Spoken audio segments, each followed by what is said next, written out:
김영삼 전 대통령의 서거 이후 계속해서 서울대병원 장례식장에는 이를 추모하는 행렬이 끊이질 않고 있습니다. 그리고 그곳에는 친아들은 아니지만 YS의 정치적 아들을 자처하면서 서거 당일부터 실내용 슬리퍼를 신고 분향실과 접객실을 분주히 오가면서 조문객을 맞이하는 사람이 있습니다. 바로 새누리당 김무성 대표입니다. 우리 사회의 민주화를 실질적으로 이루신 그런 정치 지도자였습니다. 그리고 최초의 문민 정부를 여신 대통령이셨고 대통령 재임 중에 그 누구도 흉내내지 못할 위대한 개혁 업적을 만드신 그런 불세출의 영웅이 있었습니다. 너무나 가슴이 아픕니다. 저는 김영삼 대통령의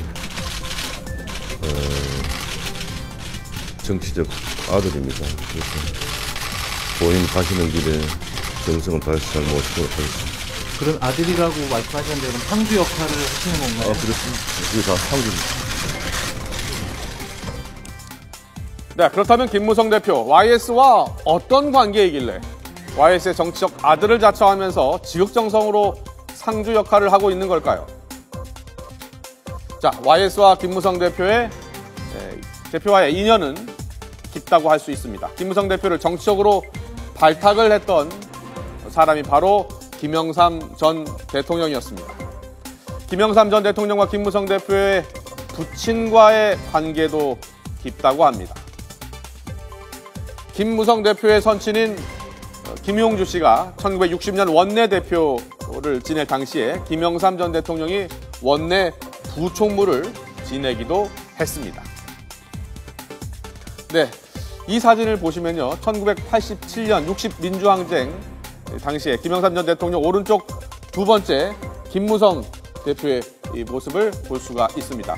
당시 김무성 대표는 YS를 찾아 돕겠다는 뜻을 밝히면서 정계에 입문을 했습니다.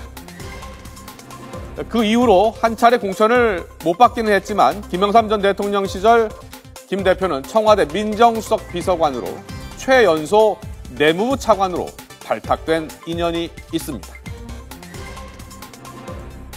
민주화 추진협의회 시절에 김무성 대표가 김영삼 그 당시에 이제 민주협 의장이었죠. 와서 같이 돕겠다 정계에 입문하고 그 이후로는 한 차례 그 공천을 못 받기는 했습니다만 김영삼 대통령이 대통령 시절에는 청와대 민정수석 비서관으로 일을 했었고 내무부 차관으로 김영삼 대통령이 발탁한 그런 인연이 있습니다. 하지만 YS의 상주를 자처하는 김무성 대표의 행보를 부정적으로 보는 시선도 만만치 않습니다. 바로 새정치민주연합인데요. 오늘 이종걸 원내대표는 상주 역할을 자처하고 있는 김무성 대표와 서청원 최고위원에 대해서 정치적 아들이 아닌 유산만 노리는 아들이 아니냐면서 이를 비판했습니다. 직접 들어보겠습니다. 김무성 새누리당 대표와 서청원 최고위원은 김영삼 대통령의 정치적 아들을 자처하면서 상주 역할을 하고 있습니다. 그 아이들은 정치적 아들이 아니고 유선만 노리는 아들 아닌가라는 의문을 제기하고 있습니다. 하지만 이런 비난에도 김무성 대표 아랑곳하지 않고 빈소를 지금 지키고 있습니다. 김무성 대표 빈소의 정치학 어떤 의미가 있고 어떤 해석들이 나오고 있는지 좀 더 자세히 알아보겠습니다.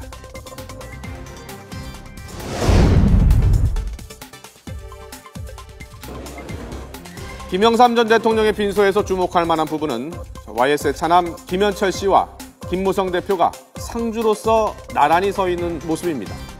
이 둘의 관계는 사실 상당히 껄끄러운 관계였습니다. 김현철 씨 개인적으로는 정치적으로 총선에 출마하기 위해 새누리당에 공천 신청을 했지만 번번이 고배를 마셔야 했습니다. 또한 지난달까지 김현철 씨는 김무성 대표를 향해서 어설프게 대권은 꿈도 꾸지 말라는 독서를 날리기도 했습니다. 하지만 김무성 대표가 정치적 아들을 자처하면서 빈소에서 나란히 서 있는 모습은 이번 조문을 통해 김무성 대표가 끊임없이 빈소를 지키면서 어느 정도 서로 쌓인 감정을 푸는데 도움이 되는 것 아니냐 하는 해석이 나오고 있습니다. 우리 일반사에서도 이 상가에서 누가 오느냐, 그리고 또 체류 시간이 얼마냐, 네. 그리고 첫날 오냐, 다음날 오냐 이런 것들이 사실 암묵적으로 우리 시민사회 일상에서도 상당히 중요한 영향을 미쳐요. 네. 평소 사이가 안 좋았던 분들도 조문을 오면은 사이가 아주 화해가 되고 평소 사이가 대단히 좋았던 사람도 조문을 대단히 무성의하게 하면 영 감정이 안 좋은 게 인지상정이거든요. 뭐 정치인들도 뭐 예외가 아니겠죠.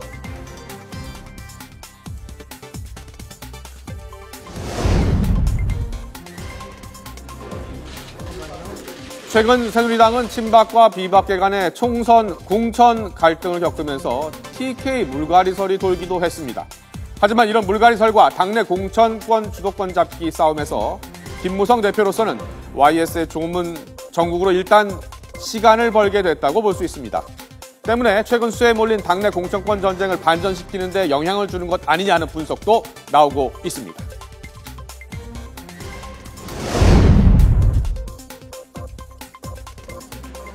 또 부산 경남 PK 지역에서 정치적 위상을 굳히고 있다는 점도 반가운 상황일 수 있습니다. 김 대표는 이미 부산에서 5선 의원을 지내며 뿌리를 내리고 있는 상황인데요. 하지만 최근 친박계 인사들의 대구 경북 출마설이 계속 돌고 있고 나아가서 이 PK 지역까지 출마할 것이라는 이야기가 나오면서 영남 주도권 잡기에 위기감을 느끼고 있었습니다. 김 대표는 최근 빈소를 찾아온 부산 지역 의원들과 함께 자리에 앉아서 대화를 나누던 중에 이 TK 물갈이론에 대한 이야기가 나오자 물갈이 하는 사람들이 물갈이 된다면서 뼈있는 농담을 던지고 자리를 떴다라는 후문도 나오고 있습니다. 김 대표의 이 같은 움직임은 YS의 영향력이 짙은 PK 지역 유권자에게 정치적 아들로서의 향수를 자극해서 지지를 얻고 TK 지역을 포함한 영남 물갈이론 대상 의원들을 이용해서 당내 주도권을 잡기 위한 포석으로 풀이되고 있습니다. 하지만 단순히 민심을 잡기 위한 행보로 보는 것은 좀 무리가 있다라는 시각 또한 있습니다. PK의 민심을 잡고자 뭐 저렇게 저분들이 한다고 난 전 보지는 않아요. 그런데 중요한 거는 현재 어쨌든 이러한 부분들이 YS의 정책 유산이라든지 정책 메시지 이런 것들과 같이 결부시켜서 생각할 수밖에 없겠죠. 네, 김무성 대표가 김영삼 전 대통령의 장례를 지금 극진히 챙기고 있는 것은 어쩌면 사람으로서 당연한 도리일 수도 모릅니다. 하지만 정치인이기 때문에 또 어쩔 수 없이 정치적 해석이 따르는 것은 당연한 일일 겁니다. 이번 국가당이 끝나면 김무성 대표 역시 해결해야 할 과제들이 산적해 있는 상황입니다. YS의 정치적 아들을 자처한 김무성 대표. 과연 그의 뜻을 어떻게 이어갈지 김무성 대표의 향후 행보가 주목되고 있습니다.